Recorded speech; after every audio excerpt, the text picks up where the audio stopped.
हाँ बच्चों, आज हम आप लोगों को वैद्युत द्विध्रुव के कारण वैद्युत क्षेत्र की तीव्रता पढ़ाएंगे। Intensity of an electric field due to an electric dipole.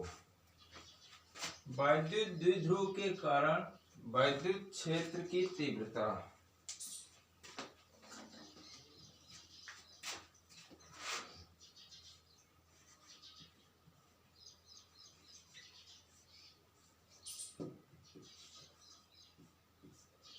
वैद्युत द्विध्रुव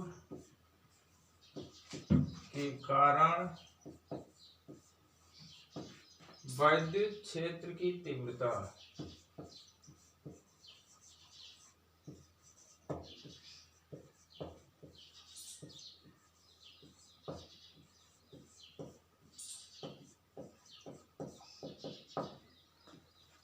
intensity of an electric field due to an electric dipole. देखो बच्चों, वैद्युत द्विध्रुव के कारण वैद्युत क्षेत्र की तीव्रता 3 कंडीशन में महत्वपूर्ण होती है। नंबर 1 है अक्षीय स्थिति में।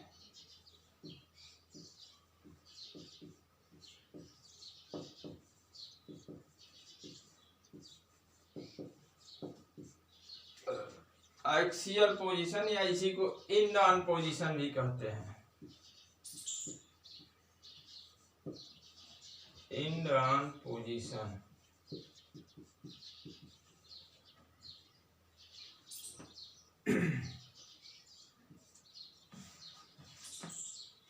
मान लीजिए एक वैद्युत द्विध्रुव है। जैसा कि आप पहले से ही जानते हैं, वैद्युत द्विध्रुव में 2 आवेश होते हैं, एक -q दूसरा +q। ये -q चार्ज है, ये +q चार्ज है। -q चार्ज पॉइंट A पर है, +q चार्ज पॉइंट B पर है। द्विध्रुव का मध्य बिंदु मिडिल पॉइंट O है। द्विध्रुव की लंबाई सुविधानुसार 2l ली जाती है। ये लंबाई हो गई। तो द्विध्रुव की एक्सियल लाइन पर माने अक्षीय स्थिति पर, अक्ष पर द्विध्रुव के मध्य बिंदु O से r डिस्टेंस पर मान लिया एक पॉइंट P है। द्विध्रुव के मिड पॉइंट से r डिस्टेंस पर, r दूरी पर एक पॉइंट P है, जहां पर हमें वैद्युत क्षेत्र की तीव्रता की गणना करनी है। इसकी गणना कैसे करेंगे? आपने सीखा है कि बिंदु आवेश पॉइंट चार्ज के कारण इलेक्ट्रिक फील्ड की इंटेंसिटी कैसे निकाली जाती है। तो यहाँ देख रहे हैं कि 2 चार्जेज हैं, -q और +q। तो पहले हम -q चार्ज के कारण यहाँ वैद्युत क्षेत्र की तीव्रता, फिर +q चार्ज के कारण माने बारी बारी से इसको कैलकुलेट करेंगे। उसके बाद नेट इंटेंसिटी निकालेंगे।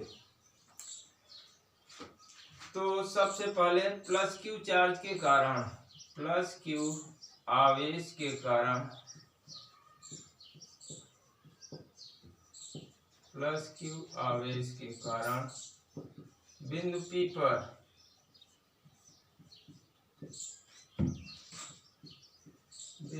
पर वैद्युत क्षेत्र की तीव्रता, वैद्युत क्षेत्र की तीव्रता, ये +q चार्ज है। जैसा आप लोग देख रहे हैं कि मध्य बिंदुओं से, मिडिल पॉइंट से P की दूरी r है और द्विध्रुव की पूरी लंबाई 2l है। इसका मतलब मध्य बिंदु से लंबाई l है। तो जब हम +q माने पॉइंट B से P की डिस्टेंस जब नाप मेजर करेंगे तो r तो यहाँ से है, तो r में से l डिस्टेंस कम हो जाएगी, तो दूरी r - l होगी यहाँ से इसकी, और A से बिंदु P की दूरी r + l हो जाएगी। तो +q चार्ज के कारण वैद्युत क्षेत्र की तीव्रता E1 = 1/4 pi epsilon 0 Q/r R minus L का होल स्क्वायर। ये वैद्युत क्षेत्र की तीव्रता हुई। E1 का डायरेक्शन आप देखिए फिगर में, P से बाहर की ओर हुआ उधर, माने B P की ओर, ये E1 है। इसी प्रकार माइनस Q आवेश के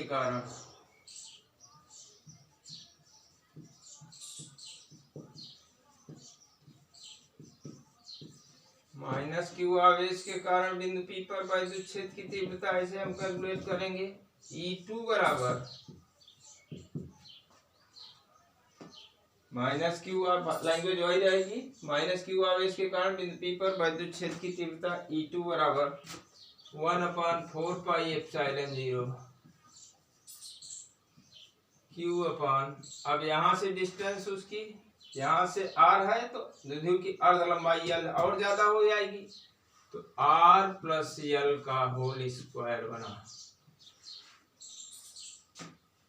ये किधर है? माइनस Q की ओर वैद्युत क्षेत्र होता है, अब प्लस Q से दूर होता है, तो ये डायरेक्शन आया E2 का। यहाँ लिखेंगे P से A की ओर, माइनस Q यहाँ है, तो यहाँ लिखेंगे P A की ओर, और ये है B से P की ओर, तो B P की ओर।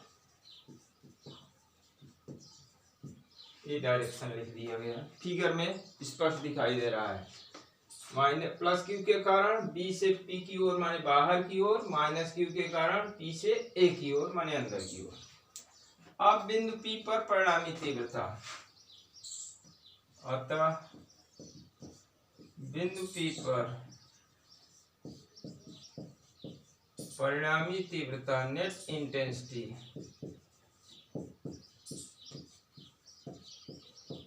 तीव्रता का मतलब वैद्युत क्षेत्र की तीव्रता से है। E बराबर,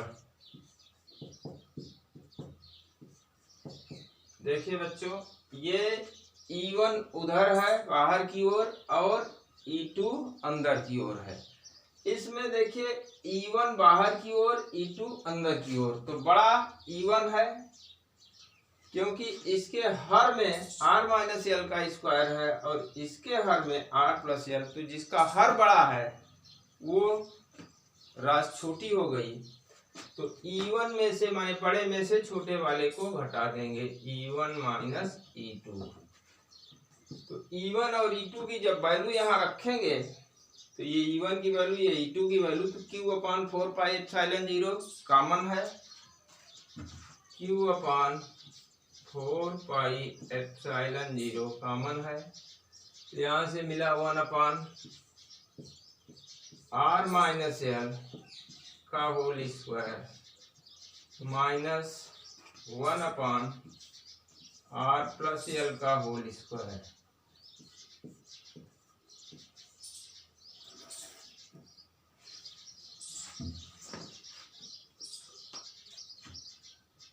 यहाँ थोड़ा सा इसको सरल करेंगे, Q अपान 4 पाई एप्सिलॉन 0, ये E की वैल्यू मिल रही है हमको, इतना कॉमन है, यहाँ एलसीएम ले लेंगे, R माइनस एल का होल स्क्वायर और R प्लस एल दोनों का होल स्क्वायर लेंगे, तो R minus L into R plus L का इकट्ठे स्क्वायर लगा दिया। जब इससे इसको डिवाइड करेंगे तो R प्लस एल का होल स्क्वायर मिलेगा, उसकी वैल्यू डायरेक्ट देखिए, R square plus L square plus 2RL minus, इससे जब इसको डिवाइड करेंगे तो R प्लस एल का होल स्क्वायर कैंसिल हो जाएगा, R माइनस एल का होल स्क्वायर मिलेगा, वो मिलेगा R square plus L square minus 2RL bracket में।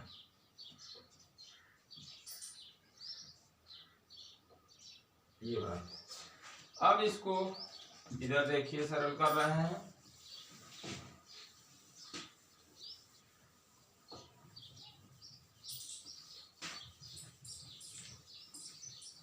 ई की वैल्यू परिणामी इंटेंसिटी, परिणामी तीव्रता E is equal to Q upon 4πε0।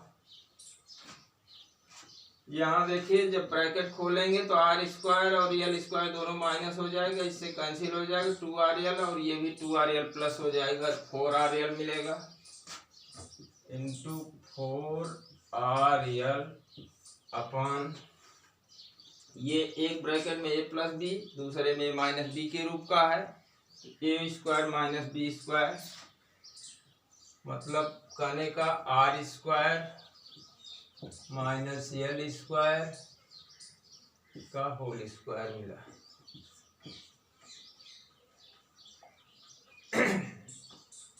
आगे देखिए E इक्वल टू 1/4πε0, इसको देखिए 4RL है, 2 into 2QL into R upon R square minus L square का होल स्क्वायर।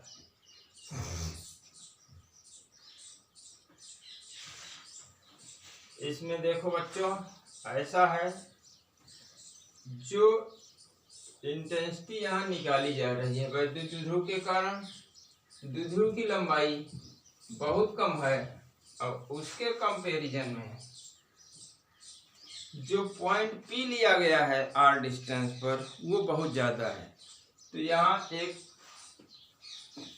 कन्वेंशन के अनुसार हम मानेंगे, परंपरा के अनुसार, चूंकि R बहुत बड़ा है, क्योंकि R is more greater than L, R की वैल्यू यल की तुलना में बहुत बड़ी है, इसलिए R स्क्वायर की तुलना में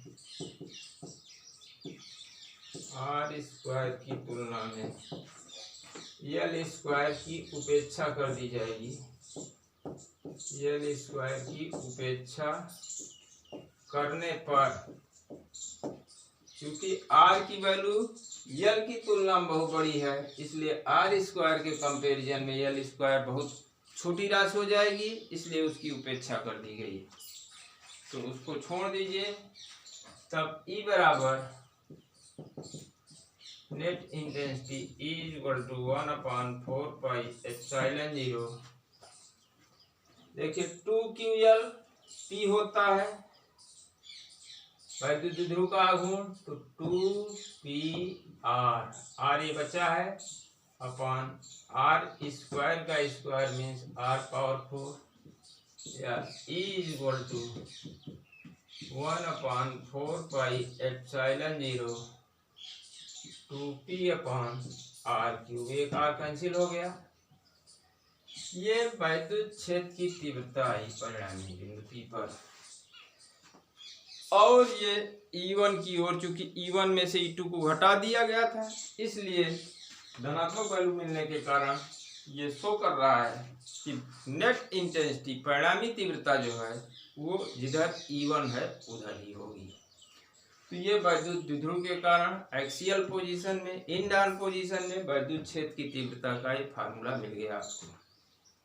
अब हम दूसरी केस आपको पढ़ाएंगे, वैद्युत द्विध्रुव के कारण वैद्युत क्षेत्र की तीव्रता अनुप्रस्थ स्थिति में या ब्रॉडसाइड ऑन पोजीशन में। तो सेकंड वाली केस देखिए, अनुप्रस्थ स्थिति में broadside on position, number 2,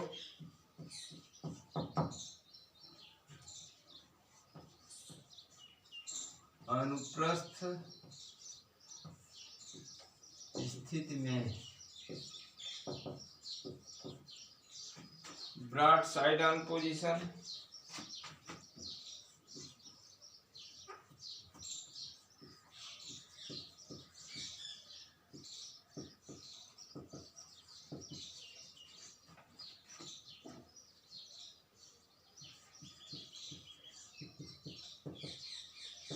broad side on position में वैद्युत क्षेत्र की तीव्रता कैसे निकालते हैं? इसके लिए देखिए, ये इलेक्ट्रिक डाइपोल है जिसके चार्जेस -q और +q। ये पॉइंट ए पर है, पॉइंट बी पर है। डाइपोल का मिड पॉइंट O है, इसकी लंबाई 2l है। ये दो चार्जेज हो गए, -q और +q। मध्य बिंदु O हो गया। तो अनुप्रस्थ दशा में द्विध्रुव के मध्य बिंदु O से r दूरी पर, ये r दूरी हो गई, एक पॉइंट P है जहां पर कि हमें वैद्युत क्षेत्र की तीव्रता की गणना करनी है। उसी प्रकार सपोज किया कि एक डाइपोल है जिसके चार्जेज -q और +q हैं। डाइपोल हवा में रखा है। अनुप्रस्थ दशा में डाइपोल के मिड पॉइंट से r डिस्टेंस पर एक पॉइंट P है जहां पर हमें वैद्युत क्षेत्र की तीव्रता की गणना करनी है। तो इसके लिए देखो बच्चों, +q चार्ज के कारण इलेक्ट्रिक फील्ड की इंटेंसिटी कुछ इस डायरेक्शन में बनेगी। ऐसे +q चार्ज से ऐसे जाएगी बाहर की ओर, ये E1 मिला। -q चार्ज के कारण पॉइंट P पर इंटेंसिटी इसको मिलाने वाली डायरेक्शन में, ये E2 मिल गया। अब देख रहे हैं E1 और E2 भिन्न भिन्न दिशाओं में है। अगर हम माने एंगल थीटा है तो यहाँ से भी क्षैतिज रेखा खींच दें, तो ये एंगल जब थीटा है तो ये डाइपोल की अक्ष के समांतर ये भी रेखा, ये भी एंगल थीटा हो गया और ये भी एंगल थीटा होगा, क्योंकि जब ये एंगल थीटा है तो ये भी एंगल थीटा होगा। तब E1 और E2 को हम रिजॉल्व करेंगे क्षैतिज और ऊर्ध्व दिशा में। देखिए, E1 का horizontal component E1 cos theta इधर बनेगा, E1 cos थीटा। E2 का horizontal component E2 cos theta. ये दोनों एक ही डायरेक्शन में मिल रहे हैं इधर। E2 का वर्टिकल कंपोनेंट इधर आएगा, E2 sin थीटा इधर, E2 sin थीटा। इसी प्रकार E1 का वर्टिकल कंपोनेंट इधर आएगा, E1 sin थीटा। तो E1 और E2 को अगर हम रिजॉल्व कर रहे हैं तो इस तरह से इसके वियोजित भाग कंपोनेंट हमको मिल रहे हैं। अब आप उसी प्रकार जैसे आप एक्सियल पोजीशन में गणना किया था, कैलकुलेशन किया था, उसी प्रकार इसकी भी कैलकुलेशन करेंगे। देखो बच्चों, बीपी की लंबाई फिगर से स्पष्ट है, √r² + l²। इसी प्रकार ये भी मिलेगा √r² + l²। तो सबसे पहले +q चार्ज के कारण पॉइंट P पर इंटेंसिटी निकालेंगे। E1 की वैल्यू देखिए, +q चार्ज के कारण, +q आवेश के कारण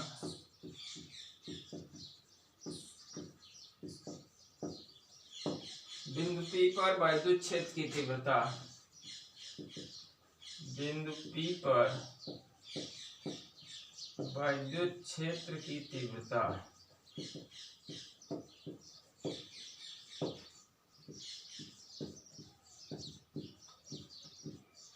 E1 = 1/4πε0 q अपान, देख रहे हैं डिस्टेंस कितना है +q से पॉइंट P की, √r² + l²। तो जब इसका स्क्वायर करेंगे तो r² + l²। किधर मिल रहा है? B से P की ओर। ये E1 का डायरेक्शन लिखा हुआ है। इसी प्रकार -q आवेश के कारण बिंदु P पर वैद्युत क्षेत्र की तीव्रता E2 बराबर,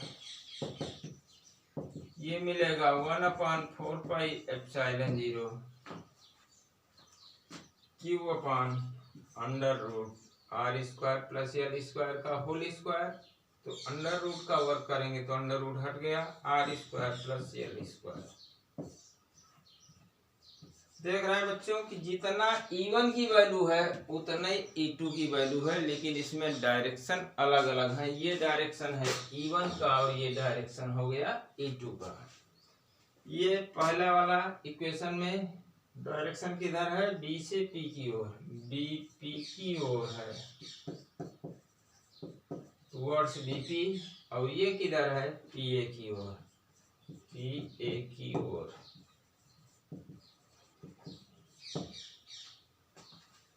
ये तीव्रताएं हैं। उसके बाद जैसा मैंने पहले ही फिगर में ही बता दिया कि जब E1 और E2 को हम वियोजित करेंगे क्षैतिज और ऊर्ध्व दिशाओं में, तो इनके घटक E1 cos थीटा और E2 cos थीटा देख रहे हैं, दोनों क्षैतिज हैं, एक ही डायरेक्शन में हैं और ये परस्पर जुड़ जाएंगे।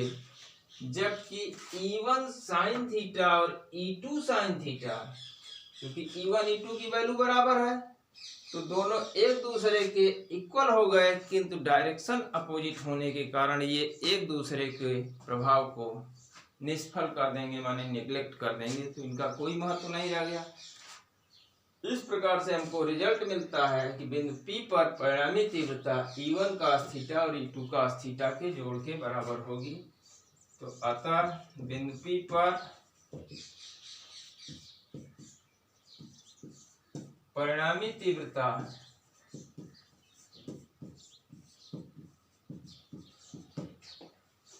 E = E1 cos theta plus E2 cos theta.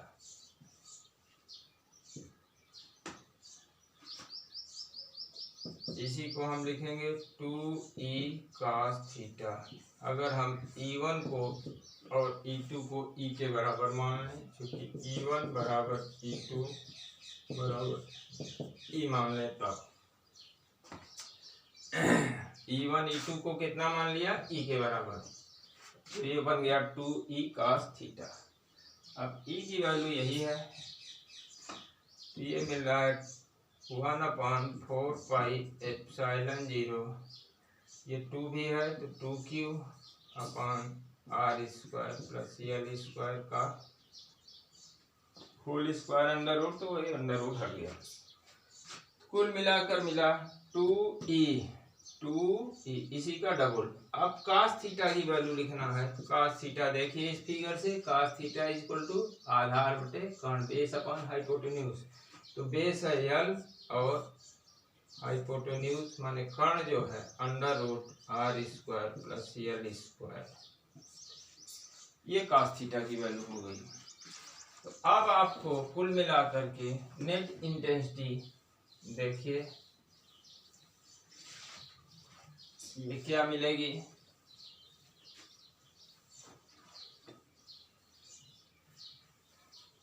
E की वैल्यू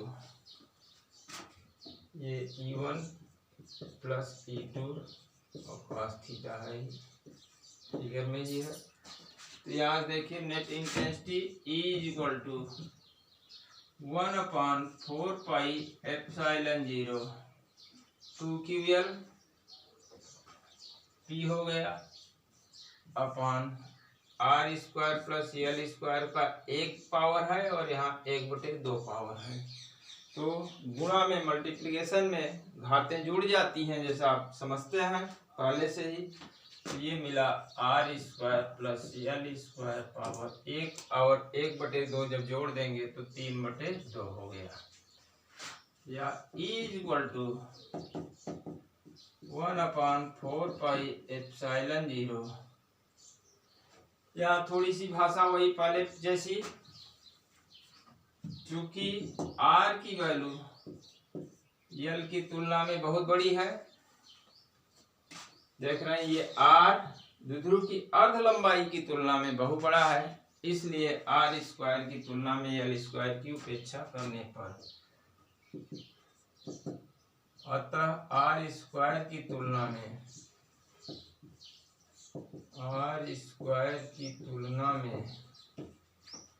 L स्क्वायर की उपेक्षा करने पर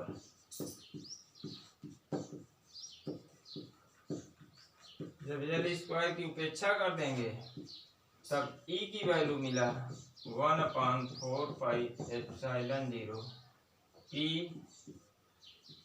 अपॉन, देख रहे हैं L स्क्वायर हट गया तो R स्क्वायर इंटू 3/2, तो ये पावर से पावर कैंसिल हो गया, तो E बराबर मिला आपको 1/4πε0 P/R³। तो ये बच्चों आपको इलेक्ट्रिक फील्ड की इंटेंसिटी मिली ब्रॉड साइड ऑन पोजीशन में।